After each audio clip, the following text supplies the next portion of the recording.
sinks.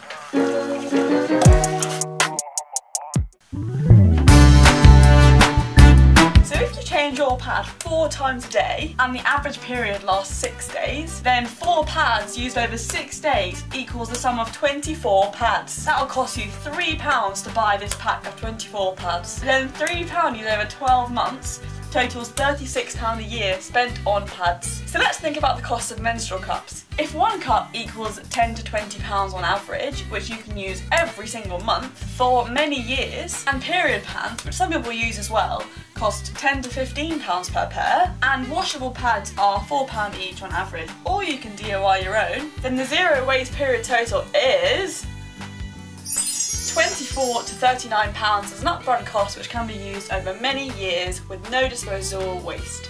So when we compare the cost of plastic disposable products with reusable products, the sustainable option comes out on top.